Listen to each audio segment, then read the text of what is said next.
Essentialism and existentialism are two conflicting theories that deal directly with what makes a thing a thing. Now, according to essentialism, a thing is a thing as long as it fulfills its essence. Essence here means a set of attributes and characteristics without which a thing stops being a thing. For example, the essence of a car is that it is a vehicle capable of transporting one person or many people from point A to point B at a speed that is faster than the speed of a human being. So it doesn't matter whether that car is made out of plastic or steel or any material, as long as it fulfills its essence, it is a car. In this regard, essence precedes existence. For example, if you wanted to build a factory that manufactures cars, before you start manufacturing cars, you know that the product you want to make is a product that is capable of transporting people from point A to point B at fast speed.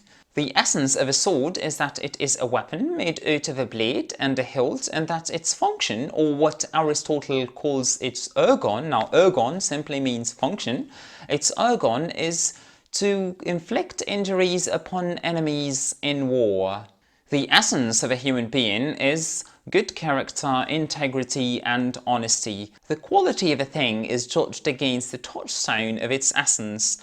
A thing is good inasmuch as it is reflective of its essence. Now, Plato goes so far as to say that it is impossible to reach complete reflectiveness of essence, because this form of perfection was not attainable in the world we live in. It was only attainable in an ethereal world we do not live in. So, for instance, when you draw a circle, no matter how meticulously you draw that circle, your circle would never be 100% reflective of the essence of a true circle, because this form of perfection was impossible to attain. Essentialism was a prevailing theory for a long time, up until the 18th century, when philosophers like Friedrich Nietzsche and Soren Kierkegaard started to challenge this doxa. Now, a doxa is simply a generally believed idea by the majority of the people.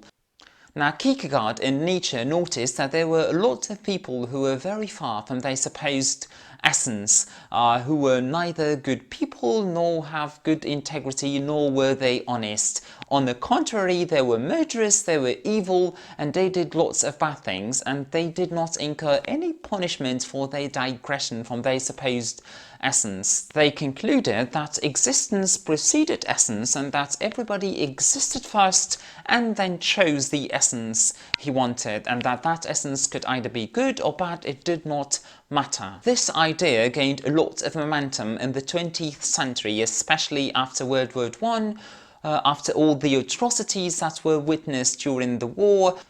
A lot of people started to question the supposed good nature of mankind and the supposed good essence of human beings, and philosophers like Albert Camus and Sartre created the philosophical movement of existentialism. They reiterated the same ideas of Nietzsche and Kierkegaard, that existence preceded essence, and they said that human beings were born into this world with no essence or no aim whatsoever, and it was up to them to choose whichever goals and essence they wanted, whichever thing they kept them going forward, and whichever thing made them passionate. Every person was encouraged to choose whichever thing gave meaning to his life, because life itself was meaningless. So people could either devote their lives to collecting stamps, to killing people if they wanted to become serial killers, or to fighting illiteracy, or doing whichever thing they wanted. There is a difference between the existentialism of Camus and Sartre and the nihilism of Nietzsche, because in existentialism people are encouraged to give meanings to their lives, to choose things that made them passionate and to pursue those things, while in nihilism all those attempts at finding meanings are said to be futile, because at the end of the day even those things that you thought were going to give meaning to your life would become meaningless because of the inherent meaninglessness of life itself.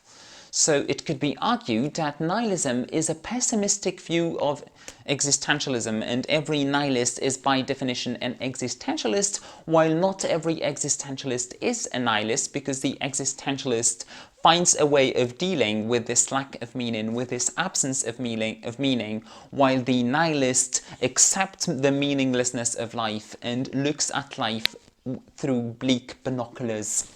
Now this video has reached its end. If you liked it, thumb it up. If you disliked it, thumb it down. What do you think matters? And until we meet again, have a great day.